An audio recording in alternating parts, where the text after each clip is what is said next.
Thank you very much for the opportunity to speak with you. John made a great point, is when we go home today, we need to educate our fellow Americans, non-Serbs, non-Greeks, non-Russians, about the KLA and how they came into existence, and how really this war affects everyone. It affects Americans. I'm going to tell you how. For instance, in the late 1990s, Osama bin Laden, according to the Canada Free Press, seeded the Kosovo Liberation Army with $700 million. Well, that's a lot of money for anybody, of course. What did the Kosovo Liberation Army do? They started establishing drug routes, particularly heroin, and according to the Drug Enforcement Agency, the United States Drug Enforcement Agency, they, in 1999, controlled 2/3 of Europe's heroin trade and 1/3 of America's trade. Those numbers have unfortunately gone up since then.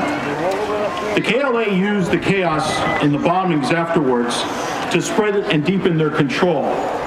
So everybody knows that drug use is bad. It destroys America's children, Western European children, children of all faiths, countries, and backgrounds.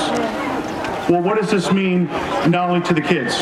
Well, it also harms American soldiers. And you need to get those people who are on the fence thinking about, hey, well, I don't know where Kosovo is. I don't know what a Serb is. I don't know what an Albanian is. But you know what? They care about their kids. They don't want their kids using drugs. So what does the Kosovo Liberation Army do? They take the money from the drugs. They buy weapons to kill Serbs and kill those Albanians, as John referenced earlier, who believed in a multi-ethnic Kosovo and former Yugoslavia. The Kosovo Liberation Army destabilized the former Yugoslavia, destabilized Milosevic, and here we are. Another thing I want you to point out to your friends, your neighbors, your co-workers, whatever, is how it also affects American soldiers. For instance, the drugs, the heroin particularly, originates in Afghanistan. Who controls the growing of heroin? The Taliban.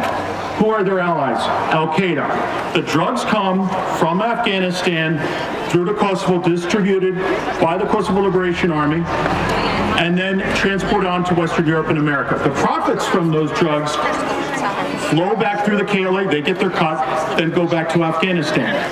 Well, what do they do in Afghanistan? Well, they buy more weapons to kill American soldiers. This is the worst form of blowback that Americans need to be educated about. It's not only a violation of international law that America and other countries have recognized as so-called independent Kosovo state. It also hurts their children. It also kills the soldiers. We're almost at 4,000 American soldiers dead, and that's a travesty. If America wants a real war on terror, if they want a real war on drugs, they need not to isolate Serbia. They need to go after the Kosovo Liberation Army. And they need to put people like Thaci, Hardinaj, Shekil. They need to put these people, not positions of power. They need to put them in jail. So please, when you go home today, you could go to Canada Free Press, you could go to the Drug Enforcement Agency, or you go to